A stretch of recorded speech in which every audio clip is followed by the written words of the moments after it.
Alors bonjour, bonsoir, bienvenue à ce sixième webinaire de restitution de projets et de programmes de recherche menés avec le Centre d'innovation et de partenariat avec les patients et le public. Ce soir, nous allons présenter en fait la manière dont nous mobilisons les patients dans la recherche en thèse et particulièrement à permettre une attribution de prix de recherche partenariale de thèse de médecine. Et donc, en fait, je vais laisser la parole à Tiffany Bouchez, avec qui on présente conjointement cette recherche. Tiffany Bouchez est médecin généraliste, maître de conférence à l'Université Côte d'Azur, à la faculté de médecine, et responsable de la recherche, plus particulièrement le département d'enseignement et de recherche en médecine générale de l'Université Côte d'Azur. Tiffany, c'est à toi et je te remercie de venir présenter cette recherche avec moi.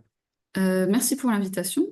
Je vous propose peut-être, même si je suis ravie de voir les visages de ceux d'entre vous qui ont pu allumer leur caméra, de partager mon écran, ce qui fera que je vous verrai moins. Luigi, je vais peut-être faire un tout petit propos introductif, puis après je te Bien laisserai sûr. les diapos de contexte. Bonjour Sandrine. Je te laisserai les diapos de contexte avant ensuite, si vous en êtes d'accord, de poursuivre sur, spécifiquement ce qu'on s'était proposé d'aborder aujourd'hui sur les procédures d'attribution du prix de thèse de médecine générale depuis 2021, au DERMJ en partenariat avec le CI3P. Luigi a déjà donné l'ensemble de ce contexte, précisé que c'était la sixième rencontre dans ce cadre de la valorisation des travaux du CI3P. Et donc, on va parler de ce partenariat avec les patients, notamment, vous verrez pas que. Euh, donc Luigi, je te laisse vraiment le contexte et je prendrai D'accord. la suite en fait, si tu es d'accord après, pour être plus spécifique, mais pour inscrire en fait euh, cette procédure autour du prix de thèse et puis les perspectives hein, plus larges autour de ça. Je te laisse si tu es d'accord pour cette partie ici, peut-être recontextualiser l'ensemble de ce que fait le CI3P dans l'enseignement en santé et ici en l'occurrence en médecine. Et puis, tu me dis diapo suivante sur les trois premières dias et je prends la suite. Est-ce que ça te convient? Parfait, c'est parfait. Alors, pour rappel, juste le Centre d'innovation et de partenariat avec les patients et le public mobilise des patients dans une approche systémique, donc des patients et des professionnels de santé, tant en enseignement, dans la recherche. Donc là, on est au croisement de l'enseignement et de la recherche pour le sujet qui nous réunit ce soir, que dans les milieux de soins et en éducation citoyenne en santé. Et donc, on mobilise des patients maintenant depuis 2020 dans la pédagogie médicale et même en sciences de la santé, parce qu'on a un grand programme qui a été présenté le mois dernier sur la collaboration interprofessionnelle en partenariat avec le patient entre les universités Côte d'Azur et l'université Aix-Marseille, la faculté de pharmacie plus exactement. Et puis là, vous avez un peu un curriculum de médecine qui a été présenté lors d'une soutenance par un étudiant qui s'appelle Nicolas Guyot, qui était à l'époque étudiant en deuxième année de médecine et qui a participé en fait à la mise en place, je ne sais pas si vous voyez ma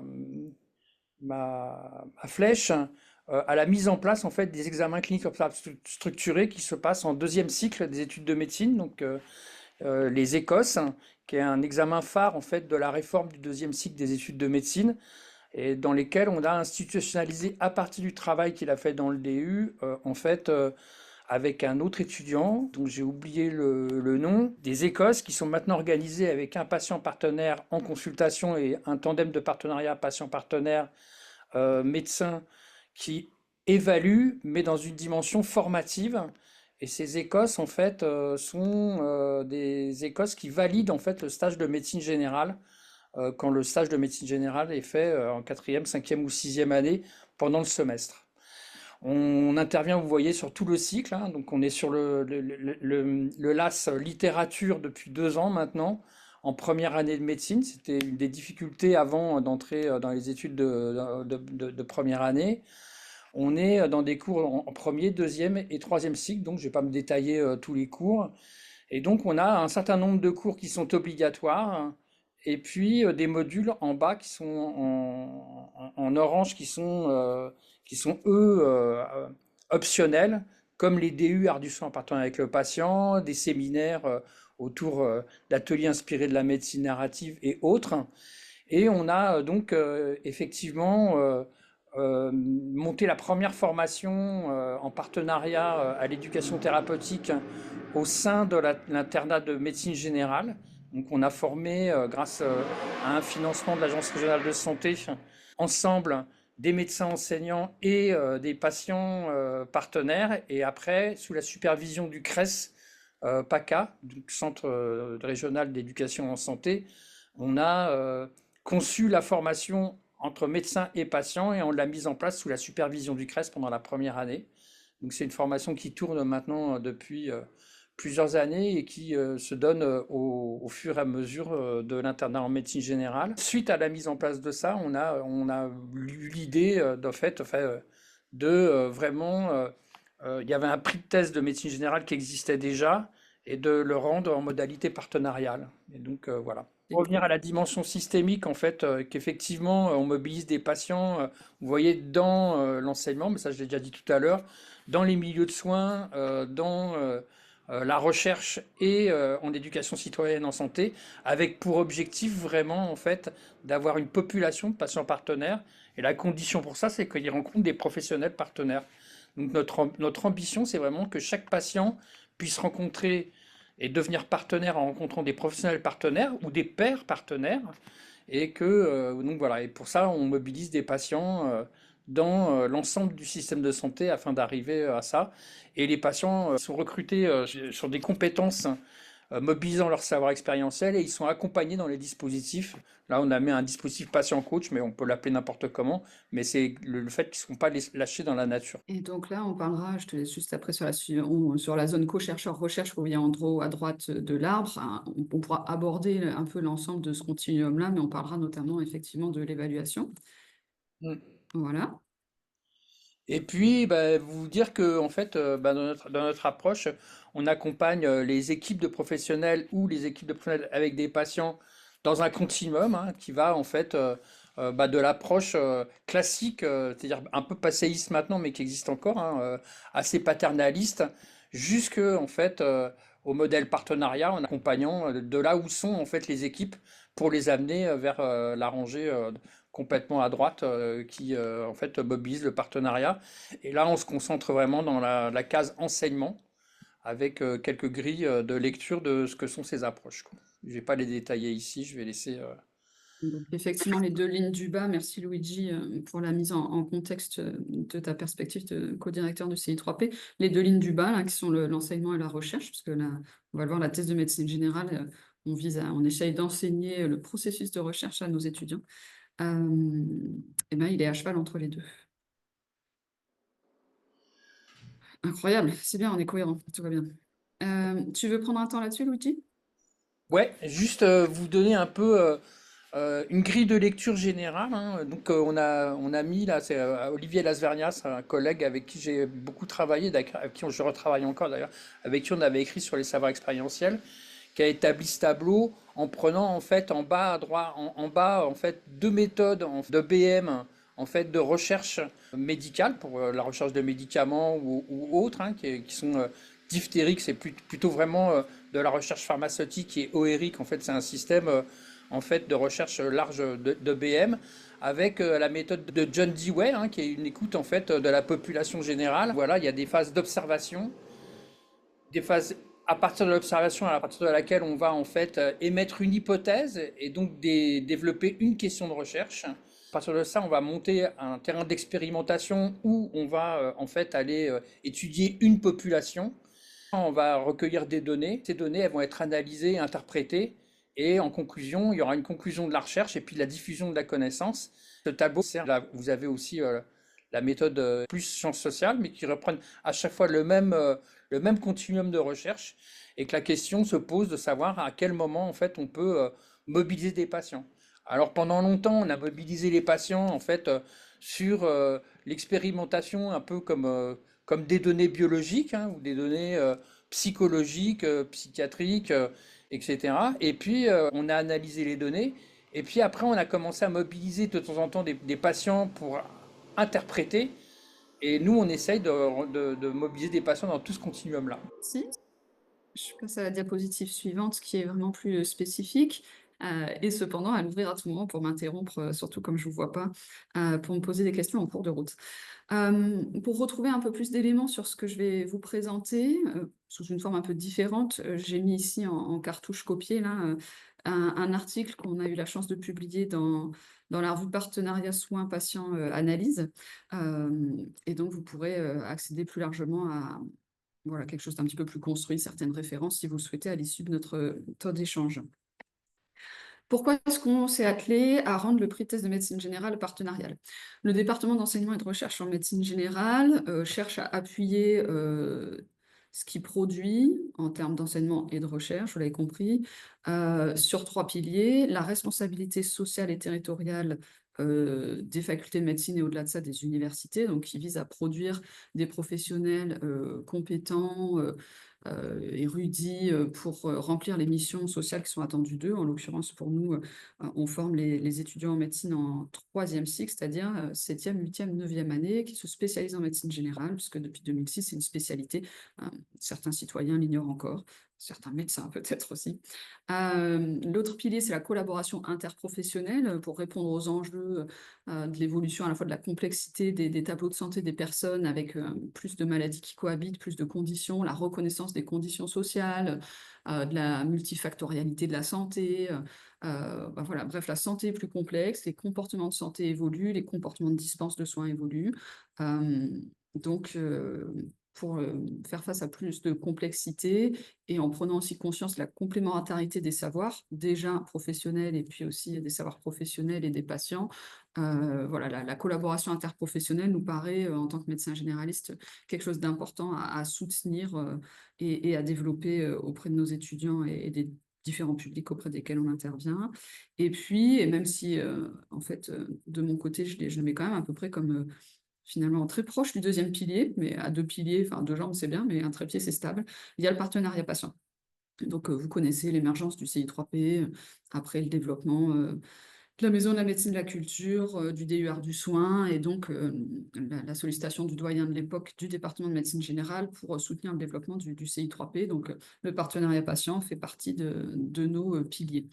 Luigi m'a présenté succinctement, je donne peut-être quelques éléments de contexte en plus. En premier lieu, je n'ai aucun conflit d'intérêt financier sur ce sujet, à part du fait que je suis payée par l'université en tant que maîtresse de conférences des universités, donc enseignante-chercheuse à mi-temps. Sur ma partie pédagogique, j'ai notamment un projet de recherche qui vise à enseigner les compétences de la collaboration interprofessionnelle et du partenariat auprès de tous les étudiants en santé. À ce jour, on ne les forme pas tous, mais on forme quelques étudiants volontaires de 4 professions de santé. Et on anime ça avec un de mes collègues, le docteur Munk, que vous voyez aussi souvent mobilisé et bien sûr d'autres enseignants, en santé et 2 patients partenaires, qui sont régulièrement à nos côtés, Sébastien Audibert et Frédéric Haas. Ça, c'est pour ce qui est, on va dire, majeur dans ma partie enseignement et en termes de recherche, je suis doctorante, en dernière année, sur la prise de décision interprofessionnelle en santé en situation complexe. Donc globalement aussi, comment on travaille ensemble. C'est juste pour peindre un petit peu le tableau et avoir une idée de la perspective depuis laquelle je m'exprime ce soir. Alors, aussi pourquoi est-ce que, on a voulu rendre le prix de thèse partenarial? Partenarial, c'est un des piliers, OK. Pourquoi on a travaillé sur le prix de thèse? Je voulais ici refaire un petit peu le lien peut-être, entre le soin, l'enseignement et la recherche. Donc, on l'explique aussi volontiers parce qu'en tant qu'enseignant-chercheur, on a une part clinique qui doit être celle de notre discipline. C'est pas toujours facilement compris, qu'un universitaire ne travaille pas à l'hôpital. Donc la première chose, c'est qu'on exerce le soin et le soin est le lieu de l'émergence, du questionnement, de la surprise, et où on se dit: «Bah, tiens», on se pose des questions, en fait, pour faire simple. Et donc ces questions, elles vont amener à avoir une volonté de recherche, alors qui peut être simplement de la recherche d'informations. Il y a quand même un continuum de la recherche, hein, tout n'est pas, un projet de recherche nationale financé et cetera, par l'Agence nationale de la recherche. Donc en tout cas, ça génère cette démarche d'aller rechercher, une réponse, de l'information et de se questionner. Et puis on produit donc, dans le cadre de la recherche, où on produit des résultats nouveaux, on produit de la nouvelle connaissance qui nous permet, en fait, d'alimenter le corpus d'une discipline et ce corpus, c'est celui qu'on enseigne, à la fois en formation initiale et puis aussi de pouvoir, l'enseigner en formation continue et donc de produire des professionnels ou de nourrir les professionnels existants pour qu'ils puissent améliorer en fait, les pratiques qui, à nouveau, ces pratiques modifiées, on espère améliorer, vont générer de nouvelles questions.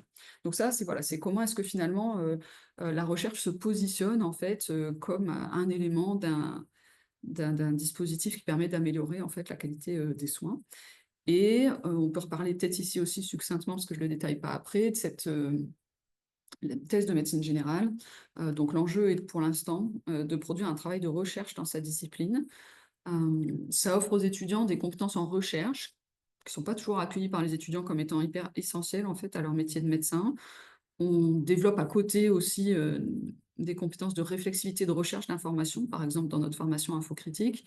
Et donc c'est vrai que voilà, la thèse est quelque chose qui parfois peut avoir l'impression d'être un petit peu, un one shot où ils vont découvrir des choses qu'ils vont peu réutiliser, notamment, voilà, faire de la collecte de données, en fait, aller faire un recueil de données, un questionnaire, des entretiens, c'est quelque chose qu'ils ne referont pas.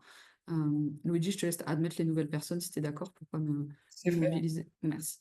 Voilà, et donc en fait, on enseigne ces méthodes de recherche. Donc on est quand même, c'est vraiment pour nous avant tout un processus d'enseignement qui produit de la donnée nouvelle et qui contribue à la recherche, mais avec des travaux d'une ampleur qui correspondent à un étudiant fait ça en 15 à 18 mois en plus de ses 70 heures semaine en stage. Donc on n'est pas du tout sur des doctorats comme on le voit, des doctorats dans d'autres sciences en fait. Voilà, donc c'est vrai que notre thèse d'exercice ressemble parfois plutôt à un mémoire de fin d'études qu'à une thèse de doctorat, au sens où certains d'entre vous peuvent la connaître. Hop, il y a plein de gens qui arrivent. J'essaye de passer à la diapo suivante, mais comme j'ai cliqué sur admettre, j'ai peut-être fait une bêtise. Voilà. Donc, les étudiants produisent des thèses. On a 70 étudiants par an, ils sont censés produire leur thèse dans les délais. C'est pas toujours le cas, mais ils doivent tous la produire parce que c'est ce qui les rend docteurs en médecine et qui leur permet de s'installer en leur nom. Avant ça, ils peuvent être remplaçants. Pour vous donner un peu une idée du contexte aussi, quelqu'un qui passe sa thèse de médecine générale, pour nous, c'est aussi quelqu'un qui devient médecin et effecteur de soins durablement sur un territoire. Donc, c'est aussi un rituel qui a quand même un enjeu professionnalisant in fine, même si le contenu en lui-même n'est pas forcément très professionnalisant. Depuis 2008, la faculté de médecine, donc je le disais tout à l'heure, la discipline médecine générale s'est mise à exister en 2006. Avant, c'était une non-spécialisation, en fait. Les gens étaient résidents. Et donc, c'est devenu une discipline de l'internat comme les autres. Et en 2008, du coup, il y a eu un prix de thèse, Charles-Jean Girard, qui a été mis en place en fait à la faculté de médecine de Nice et qui, depuis chaque année, en fait, identifie un lauréat de ce prix pour valoriser la thèse de médecine générale, qu'on va appeler la meilleure, pour faire simple. C'était jusqu'ici évalué par des universitaires de médecine générale, et puis avant, on avait un espèce de conseil d'administration dans lequel il y avait aussi des médecins d'autres spécialités, parce qu'au début, on était, comment dire, bien entourés. Dans certaines facultés, c'était sous tutelle, mais chez nous, c'était quand même plutôt favorable. Et donc, les enseignants des autres disciplines universitaires venaient aussi discuter des thèses de médecine générale et participer à l'élection du prix. Dans le cadre de nos 3 piliers, du développement du CI3P, tout ça, qu'on a déjà présenté, eh ben, on a essayé d'injecter en fait, du partenariat patient, mais aussi, de parler de responsabilité territoriale. C'est-à-dire, en fait, il fallait que ça serve aux gens, quand on revient vers le soin. Et il y a parfois une espèce de ce qui est décrit comme un fossé ou un gap entre l'université, considérée comme tour d'ivoire, et le terrain.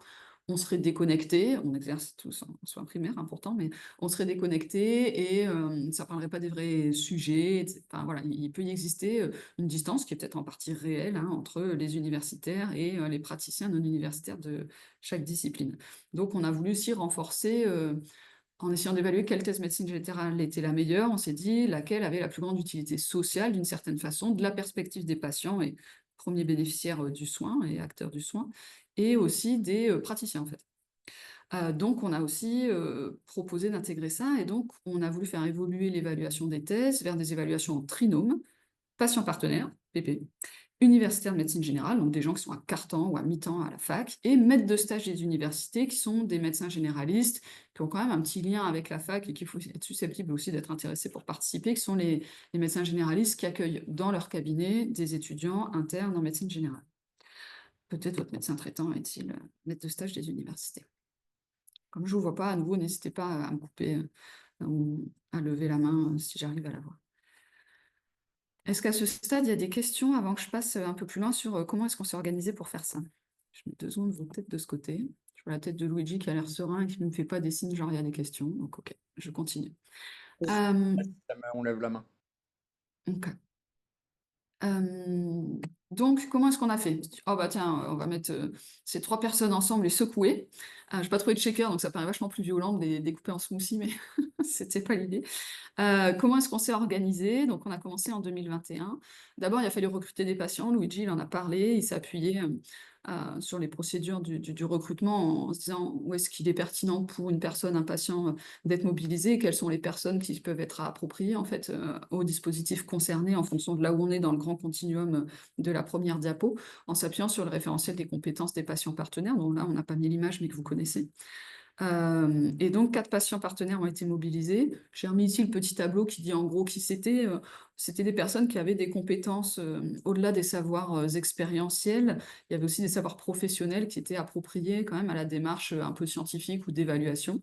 Hem, des patients pourraient aussi simplement, avec la perspective patient, pouvoir juger de l'intérêt en fait, sur cette notion de est-ce que c'est utile pour la société? Probablement que plus de patients peuvent être mobilisés, mais là on avait un enjeu vraiment d'évaluation d'écrit des manuscrits de thèse et donc c'est le choix qui avait été fait à ce moment-là et 4 personnes ont participé à la première édition. Ensuite, il fallait quand même évaluer, donc pour ça, il faut des outils d'évaluation. On avait avant, pas vraiment de grille en vérité de mémoire, on a choisi du coup de développer là des grilles peut-être plus formalisées pour aider chaque personne à mieux, en fait s'intégrer dans ce dispositif d'évaluation et donc on a créé une grille, pour les universitaires de médecine générale qui ont aussi un enjeu de vérifier qu'il s'agit bien de la discipline, qui sont quand même les garants aussi de la qualité stricto sensu académique, méthodologique, et cetera.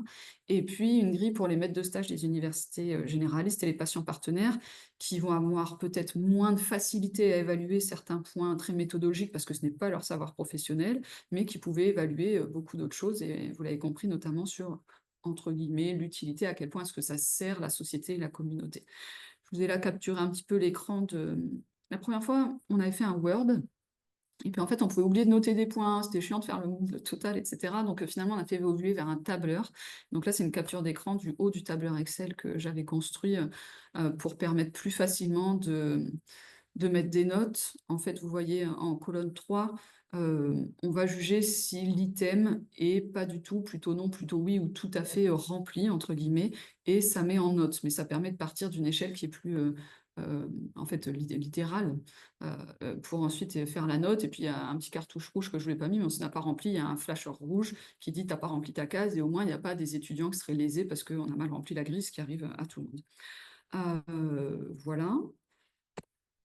Je vous donne, les résultats. Alors j'ai choisi, on ne saura pas quel, trinôme à évaluer. Alors il y avait du coup aussi peut-être un peu plus de 4 maîtres de stage. J'avoue que j'ai pas vérifié combien il y avait de maîtres de stage, quand j'ai préparé. Je pourrais chercher l'information si vous me posez la question et au moins aussi 4 enseignants du département de médecine générale puisque, lire les tests, c'est un petit peu long et d'ailleurs les patients qui l'ont fait l'ont expérimenté. Voilà, donc je vous ai proposé de vous donner les résultats en fait de ce qui s'est produit. Ça permet de voir un peu, bah, ce que c'est le titre d'une thèse, quel type de sujet avait pu être, soit gagnant, soit dans le trio gagnant et ensuite je vous raconterai un petit peu les difficultés qu'on a pu, rencontrer. Donc, c'est un prix de thèse annuel qui est remis à la rentrée solennelle, hein, devant tout le monde. Il y a un prix de thèse toutes spécialités confondues, un prix de thèse médecine générale, on le donne en novembre et donc nous, il faut qu'on ait rendu le truc en septembre et souvent on s'y met, en juillet. 2021, première fois qu'on fait le truc. Vous verrez que le tableur est très beau et au fur et à mesure du processus, on se dégrade un petit peu parce qu'on s'y prend un peu moins bien que les autres années. On voit que le prix de thèse avait été attribué à la thèse qui s'appelait «Études qualitatives sur les représentations des migrants vis-à-vis de l'utilisation du dossier médical partagé». On voit donc la colonne de la note du patient partenaire, du maître de stage des universités, du ou de la, hein, je fais simple, et de l'enseignant-chercheur. On voit parfois, des choses plus ou moins hétérogènes entre un 37 sur 44 et un 44, mais voilà, il peut y avoir quand même des notes assez hétérogènes, on en reparlera et les 2 autres sujets de thèse pour vous donner une idée de la variété de ce qu'on peut évaluer: soins infirmiers en pratique avancée, représentation des acteurs de ce nouveau dispositif en soins primaires, entretien avec 12 étudiants en master infirmier en pratique avancée à l'université Côte d'Azur. C'était une thèse aussi qualitative faite par 4 étudiants ensemble et puis la thèse suivante qui était, une thèse quantitative, s'appelait «Bronchopneumopathie chronique obstructive et prescription de benzodiazépines, une approche réelle à travers les dossiers médicaux électroniques des médecins généralistes». Voilà, pour vous donner une idée, donc la thèse sur les migrants avait été lauréate cette année-là. Et je pense que c'est peut-être cette année-là ou l'année suivante que, une des patientes partenaires membres, des évaluateurs, évaluatrices avait pu être présente à la rentrée solennelle et contribuer à la remise, du prix. L'année suivante, je vous ai mis les 2 thèses et pour montrer aussi que c'était à un point près, on avait choisi celle du coup qui était la mieux notée, aussi celle qui était la mieux notée par le patient partenaire, et qui était, «L'effet de l'utilisation des applications mobiles en santé chez les patients en soins primaires, une revue de la littérature». Je fais un tout petit aparté, ça faisait partie du projet Happy Apps auquel Luigi notamment a contribué et où là les patients, étaient mobilisés dans la recherche à d'autres endroits que le prix de thèse. C'est-à-dire qu'ils avaient contribué, notamment Luigi, à la co-conception en fait du projet de recherche et ils contribuaient aussi en tant qu'investigateurs au sens où, ben, ils évaluaient les applications, qui étaient proposées, dans le cadre de ce projet. Ensuite, un sujet sur la gynécologie, à nouveau en recherche qualitative, donc par entretien où on rencontre les personnes pour explorer un phénomène. En 2023, je n'ai retrouvé que le mail. La thèse lauréate était justement la suite, en fait, le continuum dans le cadre du projet Happy Apps. Et puis en 2024, les 3 thèses lauréates là sont présentées et celle qui avait emporté le prix, c'était les représentations du dépistage organisé du cancer du col de l'utérus des étudiantes d'Université Côte d'Azur âgées de moins de 25 ans. Représentation, donc à nouveau recherche qualitative. Voilà pour vous donner une idée des sujets qui avaient été par les trinômes retenus comme étant les meilleure thèse à la fois, hein, puisqu'on juge aussi de la qualité rédactionnelle, de la qualité de l'argumentaire, c'est-à-dire qu'est-ce qu'on sait, qu'est-ce qu'on ne sait pas, qu'est-ce qu'on veut savoir. Donc ce justificatif en entonnoir de l'introduction, il était évalué à la fois sur la qualité de sa rédaction, sur sa logique et sur sa pertinence pour le système de santé. La méthode est évaluée, la clarté de la présentation des résultats, à quel point c'est, facilement compréhensible aussi pour un citoyen. En réalité, les étudiants ne savent pas qu'ils sont attendus là-dessus, hein, puisque on les forme aujourd'hui à la thèse, on ne les forme pas aux exigences du prix de thèse. Donc, c'est pas complètement aligné encore sur le plan pédagogique. Euh, voilà, pour les perspectives, parce que du coup, on est déjà à une demi-heure, on n'est pas très sage avec Luigi. Les résultats chiffrés ont pu parfois surprendre, c'est-à-dire que, notamment sur le premier prix de thèse, là où il y avait les 3 avec les couleurs que je vous ai présentées au début, finalement, la thèse qui est ressortie, déjà, quand chacun a vu ce qu'avaient mis les autres membres du Trinôme comme note sur le même travail qu'eux, il y en a qui se sont dit: «Ah merde, je me rends compte, j'ai été super sévère dans mes évaluations, beaucoup plus que les autres». Et du coup, ça a pu plomber les quelques thèses que j'ai évaluées, parce que toutes les thèses ne sont pas évaluées par tout le monde. Et donc, tout le monde s'est rendu compte de dire: «Ah mince, c'est peut-être pas super équitable, si j'avais su, j'aurais peut-être pu revoir mes notes». Et puis des gens ont dit: «Ah bah non, enfin voilà, c'était pas forcément, comment dire, consensuel la première, mais on a quand même sorti celle-là parce que c'était la meilleure note, mais ça a généré une certaine frustration parce qu'en fait, tout le monde n'était pas d'accord sur le fait que c'était peut-être celle-ci, absolument, qui était la meilleure juste parce qu'elle avait la meilleure note. Donc ça, c'était vraiment l'expérience de la première année. Et donc pour ce premier point, la proposition était d'avoir une réunion d'harmonisation où on en parle. Voici les notes, on prend les 3 premières, on en discute et puis on peut réajuster et le jury est souverain sur le fait de pouvoir sortir une autre, des thèses et pas forcément celle qui a la note la plus haute parce que, eh bien, il y a quand même une hétérogénéité dans les évaluations. Donc ça, c'est un premier point de difficulté qu'on a pu rencontrer qui est pas 100 solutionné. On peut pas être 100 équitable a priori, en tout cas dans la façon dont on a choisi de le faire. Pour aller directement à comment est-ce qu'on a choisi de fonctionner cette année, on le faisait aussi toujours un petit peu en retard, l'été, c'est pas pratique parce que les tests se soutiennent jusqu'à fin juillet et en septembre, il faut dire qui a gagné. Et donc ce qu'on s'est dit qu'on allait faire, c'est fonctionner par semestre et récupérer auprès de la scolarité. Au début, c'était même secret, on avait du mal à savoir qui était proposé, pour le prix de thèse. Oui, j'ai pas parlé de ça. Sur les 70 thèses, heureusement, on n'évalue pas les 70. Quand il y a un jury qui se réunit, dans lequel, alors, le plus souvent, il n'y a pas de patients, il n'y a même pas toujours d'enseignants de médecine générale, on dit mention honorable, très honorable, félicitations du jury, et si super trop bien, nomination au prix de thèse. Et c'est dans celle-ci seulement qu'on fait la sélection. Et ben ça en fait une quinzaine par an, et donc quand même pouvoir découper en semestre permettrait de rendre les choses plus faciles, plutôt que de devoir ingurgiter 15 sujets pendant l'été. On s'est questionné là en termes d'équité un petit peu sur est-ce qu'un trinôme unique qui évaluerait au fil de l'eau, ce serait pas plus pertinent? Moi, c'est toujours les 3 mêmes. Et en même temps, ça c'est une autre forme de biais, c'est-à-dire que si les 3 adorent que, j'allais dire, je dis: «Prends les migrants» parce que c'est ce qui me vient en premier lieu, ou ont vraiment une grande sensibilité pour la recherche quantitative et cetera, on peut aussi avoir, année après année, finalement quelque chose qui est pas forcément, tout à fait équitable non plus pour d'autres sujets. Donc on a choisi de garder 4 trinômes et c'est comme ça qu'on va fonctionner cette année. On n'a pas encore engagé vraiment, on a le tableau, mais on n'a pas encore commencé les évaluations de ce semestre et on a essayé déjà de définir à l'avance, pour des enjeux de calendrier, la réunion d'harmonisation du trio gagnant, parce que c'est vraiment quelque chose qui est aujourd'hui notre principal écueil. Pour aller un tout petit peu loin sur les perspectives, un tout petit peu plus loin, pardon, c'est pas très loin. Là, on parle de l'évaluation du prix de thèse, mais si on reste sur les thèses de médecine générale, on a déjà des patients partenaires qui ont participé à des jurys. Certains sont dans l'audience de ce soir, des jurys de thèse. C'est pas toujours facile de savoir quel peut être le rôle du patient, qu'est-ce qu'il peut apporter à ce moment-là. Et puis, il y a aussi tout un rituel, tout un cadre quand même sur lequel il faut aussi s'informer, comme quand on intervient dans n'importe quel enseignement ou n'importe quelle partie. Et puis aussi, donc ça c'est sur le jury, c'est quand même plutôt vers la fin de la thèse. Certains patients sont mobilisés pendant des thèses. On demande aux patients ce qu'ils pensent de telle ou telle intervention, on leur demande des informations sur, comment a marché un médicament sur eux, enfin, ça c'est plus usuel. Et ce qu'on se demandait, c'était comment est-ce qu'on pouvait, dès l'émergence de la question, mieux, intégrer la participation des patients pour avoir dès le début des questions plus pertinentes pour les patients, pour la société. Alors elles doivent bien sûr être co-construites, parce que déjà il y a des garants académiques, il faut que ce soit vraiment de la médecine générale, et cetera. Mais sur peut-être, mieux intégrer les patients à ce niveau-là. Et donc j'ai mis des idées ou des envies pour, m'adresser à vous, ce soir, ce que je reprends en diapositive suivante. Les questions que je me suis posées et que je me suis dit qu'on pouvait, aborder ce soir et profiter que vous soyez un petit nombre avec nous. Il n'y a peut-être pas que des patients partenaires d'ailleurs, vous me direz quand j'éteindrai le partage d'écran. Quelles compétences pour le patient? Certains d'entre vous ont peut-être participé au prix ou se disent qu'ils pourraient peut-être participer à l'évaluation pour le prix. Ben, à votre avis, voilà, est-ce que ce choix qu'on a fait pour l'instant, c'est le bon? Comment on pourrait faire évoluer ça? Sur quel patient participe, en gros? Quelles conditions vous paraîtraient utiles, indispensables pour exercer cette mission si vous vous projetiez là-dedans? Quelles seraient vos attentes aussi? Si certains d'entre vous ont déjà participé, quel est votre vécu? Et puis, est-ce que vous auriez des idées de questions de recherche? Qu'est-ce que vous pensez de cette idée de pouvoir être à la co-conception initiale et comment s'inscrire dans la durée sur ce sujet? Voilà, c'était un petit peu les points que je voulais, comment dire, soumettre à votre sagacité collective et à chacun aussi ce soir. Merci pour votre écoute. J'ai l'impression d'avoir parlé trop longtemps, mais pour une fois, j'avais la tribune. Donc, voilà, Luigi, je te rends la parole si tu veux animer les échanges peut-être. Est-ce qu'on fonctionne comme ça?